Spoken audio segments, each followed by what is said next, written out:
Good morning, Stevie Lynn here, and I will be taking you along with me today as I go through my day as a stay-at-home empty nester whose intention is to help my family live a freer life through self-reliance.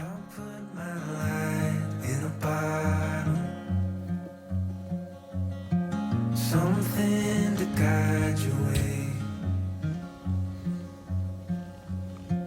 even if you're too scared to follow. There's a light in each new day. We always start our morning playing outside for about 10 or 20 minutes. Did you know that an hour of morning sun helps serotonin production, which in turn helps melatonin regulation? I'll be working on our front porch later today, so I'll definitely be getting some of that sunlight for over an hour this morning.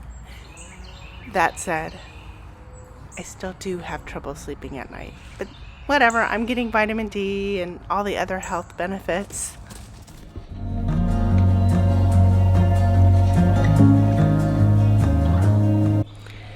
Meet Mr. Tux. He is 18 years old and has a chronically bleeding nose, among other things. We won't go into the whys, but at 18 years of age, his options are not likely to provide him with any more longevity, so it is what it is. And I'm not going to keep him out of the videos just because of his bloody nose. What matters? Your heart knows where to go. If the moon gives up rising, the sun stops it shining. You know you'll have a hand to hold as we wait on.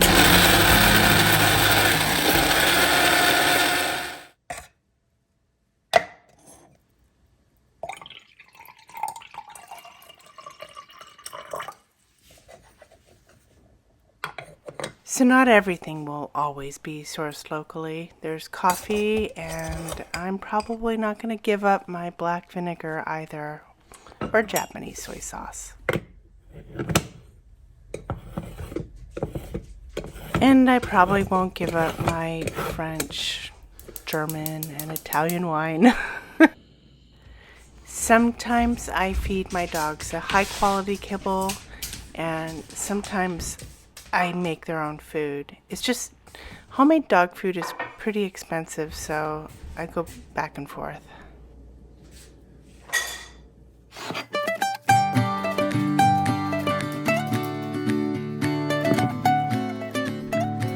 But they love whatever it is I give them. So last night I started a batch of yogurt, which I'm checking now, and I'm going to give it about an hour more. I want it to be a little thicker, more tangier.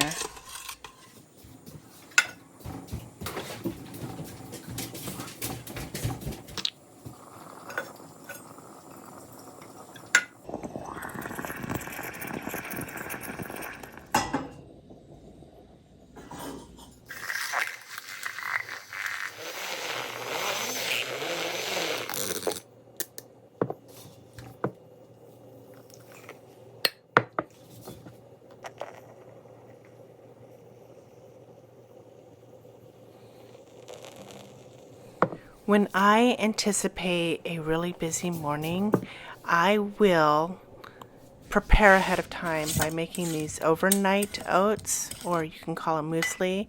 They're just oats with some nuts and some dried fruit, which I soak in homemade yogurt, and then I top with some fresh local fruit, or maybe even some frozen fruit.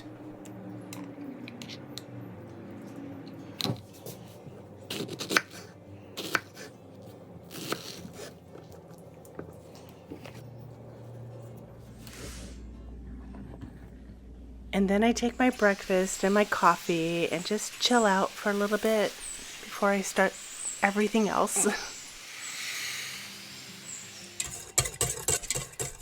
Yogurt is good and tangy and thick and ready, so I'm just going to put it into a milk bottle. I use homemade yogurt in everything. I make labneh. I turn it into a cultured cream cheese. I make dressings and sauces. It goes in my pancakes in lieu of buttermilk. It's amazing.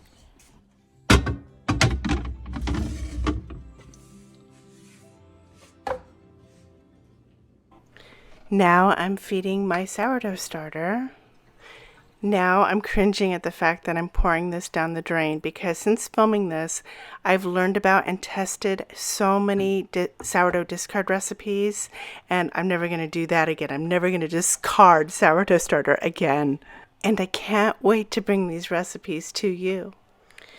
It was my intention to make salmon maple candy today, but I really didn't like the texture of the salmon. I tried to cut it with my dull knives and it just got really mushy. So I decided that I'm going to make dog food with it instead. Fiber off, and then we're going to create these frankenfoods and add them with a lot of sugar to make them more addictive. And I know you've talked to people in the past who processed food has gone from well below 20% of our diet. So for 3 dogs, I'm sauteing 24 ounces of sockeye salmon and adding some carrots, some ginger, and some flaxseed. Normally, I would add more things. Oh, I'm also adding mushrooms. That's oyster mushrooms.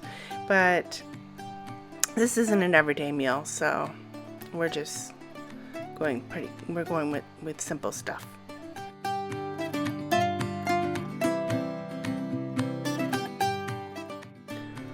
And then I blend it all up because I don't want large pieces that they can choke on.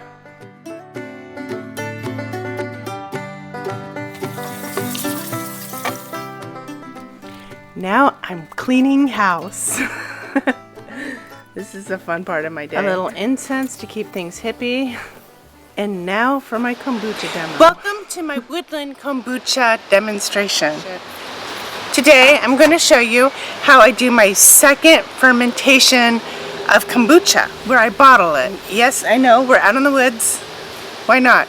I have my kombucha here. It's been fermenting actually for a couple of weeks. Got a nice SCOBY in there. And I have very clean hands. So I'm going to take the SCOBY out. It's actually got two SCOBYs. I'll show you the SCOBY. Oops, getting all over the place. This is the SCOBY. The SCOBY is also called a lot of other things. Pellicle, the mother mushroom. Okay, so I'm going to take that out and pour about 2 cups of this kombucha. And this is going to start my next tea, so which I will be starting in a few minutes. So we'll keep that covered. We're just going to start filling these bottles. So I've got some pineapple puree here, and it's not just pineapple. It's pineapple and ginger, and it's really hot. Your girl likes a lot of ginger. So this is going to be, I think, really exciting. I was thinking about doing pineapple and jalapeno, but we're going with the ginger. So these are 16-ounce bottles, and I'm going to fill them probably to about here with puree. And you don't have to use puree. You can actually use store-bought juice. You can use fruit concentrate. You can use just sugar if you just want a plain kombucha. Like you could just put a teaspoon of sugar, and that will be enough for it to go through its second fermentation.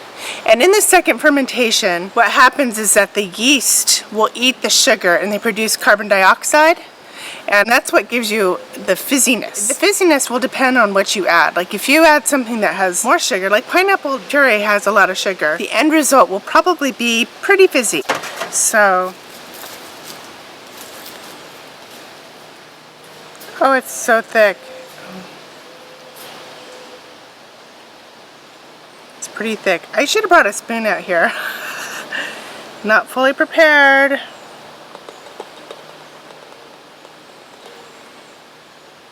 This is a very, I don't know about this. Okay. I might have to get it. Oh, there we go.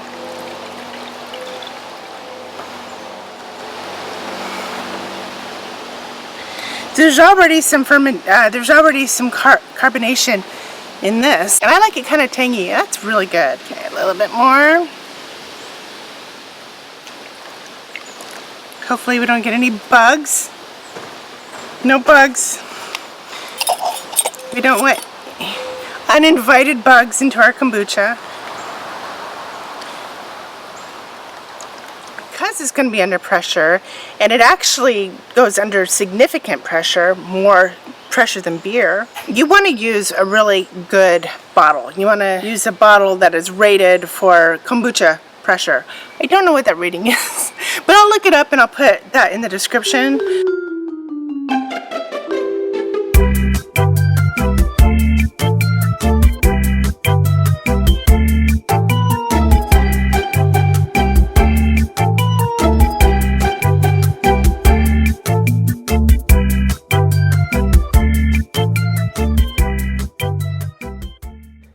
Time to prepare dinner and to test out some of the kraut that I just made. Super good.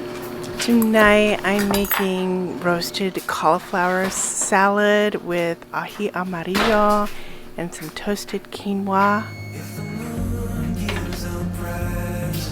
Isn't she pretty? Avocado, onions. Oh, that toasted quinoa is so great. If you want me to do a video on this, I'm happy to do so. Preparing our table, and oh my gosh, Dad's here!